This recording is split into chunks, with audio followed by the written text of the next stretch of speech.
Então, pessoal, como eu disse lá no grupo, quando tiver alguma matéria, alguma questão lá do bloco de atividades que eu acho que precise de uma explicação para facilitar para vocês na hora de realizar a atividade, eu vou mandar aqui um vídeo fazendo essa rápida explicação sobre uma questão específica ou sobre o conteúdo de uma forma geral, tá? Mas tendo dúvida, é só me mandar mensagem que a gente vai tentar esclarecer, tá ok? Nesse primeiro conjunto de atividades, vem falando um pouco sobre alguns conceitos que são muito importantes para as nossas discussões. Vocês vão ver esses conceitos ao longo desse ano com uma certa frequência, então é bom vocês darem uma analisada bem forte aí nesses conceitos, tá? Eu não vou falar de cada um deles, que é a mundialização, globalização, organizações internacionais, porque lá no bloco tem uma parte teórica explicando esses conceitos. Então, para o vídeo não ficar muito grande, eu vou explicar algumas atividades que eu acho que pode gerar alguma dúvida. A primeira delas é a atividade número 1. A atividade número 1 tem um mapa. O mapa ele não tem nada escrito. Quem vai escrever no mapa são vocês. Então, além de ser uma pesquisa, também é a confecção de um mapa. Então, o que vocês vão fazer nesse mapa? Vocês vão pegar aí na casa de vocês coisas que vocês têm aí, tênis, camisa, algum equipamento eletrônico, celular, televisão. Vocês vão pesquisar a marca desses objetos que vocês vão utilizar aí nessa atividade. Vocês vão pesquisar aonde foi feito esse produto. Então vou dar um exemplo. Eu tenho aqui um tênis da Nike. Então eu vou pegar, vou escrever lá na minha atividade Nike. Aí eu vou na internet e vou pesquisar onde é produzido os tênis da Nike. Aí lá na internet, no Google, vai aparecer para vocês o nome de um país. Então os tênis da Nike são produzidos na Índia. Então beleza, o que eu vou fazer? Eu vou lá no mapa que está no bloco e vou procurar a Índia e vou marcar a Índia como um país que produz aquele objeto que eu selecionei, tá?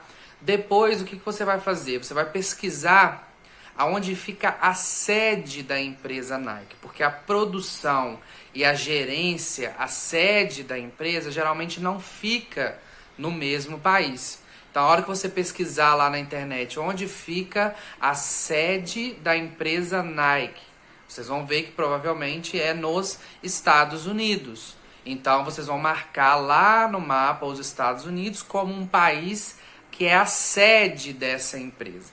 Então, duas coisas importantes. Vocês precisam diferenciar os países que são produtores e os países que são sede dessas empresas. Como que eu faço isso?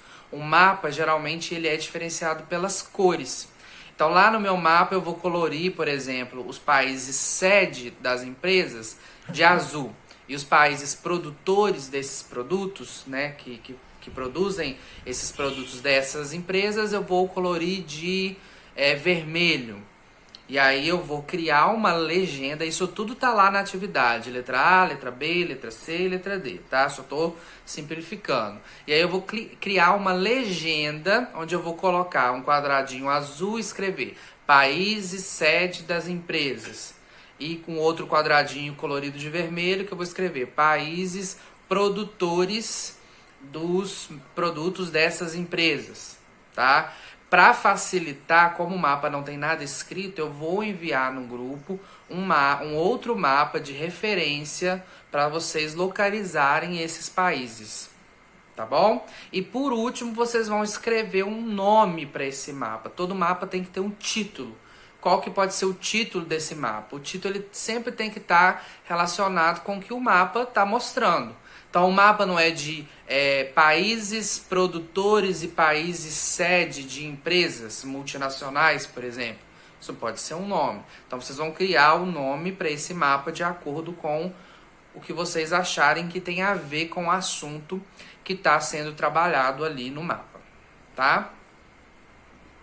Uma outra coisa que vai ser também muito importante, que vem na atividade 2, é uma questão de divisão entre países desenvolvidos, países subdesenvolvidos, países ricos, países pobres. Então isso é uma questão que a gente precisa pensar, vocês já devem ter estudado sobre isso, mas é bom sempre a gente estar relembrando. Quando a gente pega o mundo, né, o nosso planeta, e divide ele em norte e sul, a gente está sempre levando em consideração que norte é aquilo que está acima da linha do Equador. Vou colocar um mapa aqui para vocês observarem. O que está acima da linha do Equador é norte, o que está abaixo da linha do Equador é sul. Essa divisão é uma divisão geográfica, uma divisão de posicionamento.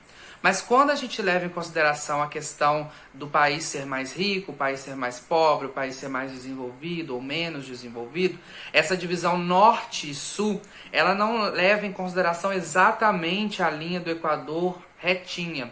Ela faz algumas curvas que envolvem aí alguns países, mas da mesma forma, o que está acima da linha, apesar de não ser uma linha reta e ser uma linha mais curvada, como e o mapa vai mostrar para vocês, o que está acima dessa linha é o norte e é considerado aí os países mais ricos, mais desenvolvidos. E o que está abaixo dessa linha são os países do sul, que são considerados países mais pobres e menos desenvolvidos. O que isso tem a ver com a questão número 2 das atividades?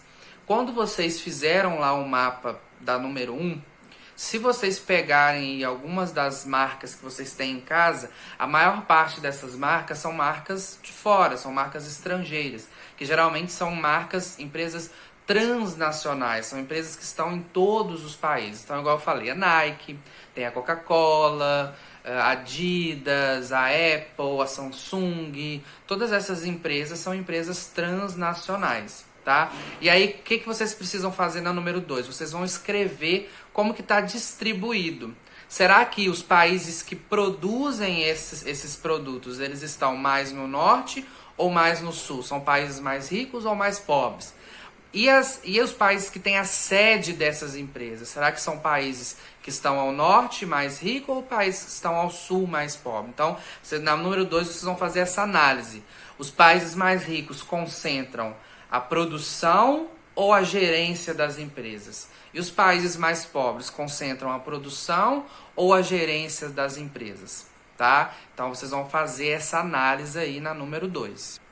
E para finalizar, vou só fazer um comentário geral aqui sobre um assunto que vai aparecer na questão número 3, número 4, número 5, que é sobre a globalização. Eu falei que eu não ia falar muito dentro assim sobre os conceitos, mas a globalização a gente não pode deixar de falar, né?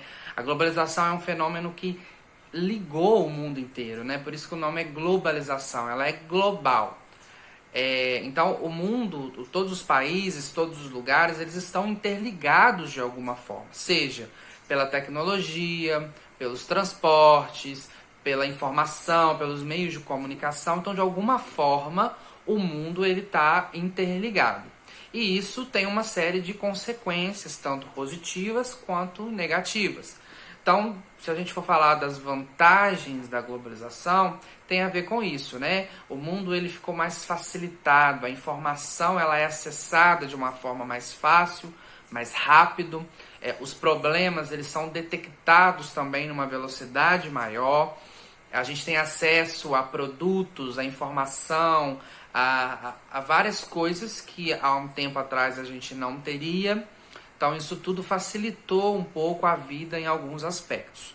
Mas por um outro lado, a globalização ela também traz algumas desvantagens. Então quando você interliga o mundo de uma forma praticamente única, você acaba eliminando algumas particularidades, né? Algumas culturas muito específicas começaram a ser dissolvidas, né? Pela entrada de muita informação de outros lugares. A gente sabe que essas tecnologias, esse desenvolvimento, ele não chega para todo mundo da mesma forma. Então é desigual, a globalização ela intensifica a desigualdade. Então, aí algumas vantagens e desvantagens. Não deixem de pesquisar também sobre o assunto, tá? Um ponto importante é que quando acontece, já que a gente tem um mundo tão interligado, quando acontece uma coisa que causa um rebuliço, uma consequência muito grande, isso também afeta todo mundo. Às vezes é pontual, às vezes não é uma coisa que aconteceu em vários países ao mesmo tempo, mas daqui a pouco isso começa a rebater nos outros países. Vou dar um exemplo. Em 2008 teve uma crise muito grande na economia dos Estados Unidos, que começou no setor imobiliário, mas que se alastrou por toda a economia norte-americana e que poucos meses depois começou a atingir todos os países do mundo, por conta justamente dessa ligação que todos os países têm, tá? E agora, recentemente, o coronavírus é uma pandemia difícil de controlar, não escolhe aonde ela vai chegar, e isso também afetou a economia mundial. Então, a globalização, ela intensifica a proliferação de doenças, ela intensifica as relações. Então, vocês precisam pensar um pouquinho aí com relação a isso. E por último, como a gente tem um mundo tão interligado, um mundo tão conectado, é difícil também controlar, não é? É difícil também gerir tudo isso. Então é necessário organizações e instituições que consigam conversar de uma forma unificada para poder controlar e organizar, né, tudo que é feito. E a organização mais importante nesse contexto global é a ONU, né, a Organização das Nações Unidas. Ela foi criada justamente para tratar de assuntos que são comuns a todos os países. E então são feitas várias reuniões e aí os líderes de cada país se reúnem nas conferências da ONU para tratar de assuntos diversos: clima, migração, pobreza, fome. Então tudo isso é feito nessas reuniões provocadas, geradas pela ONU. Tá? Então pesquisem um pouco, leiam com atenção, me chamem quando tiver dúvida e estou à disposição. Até a próxima.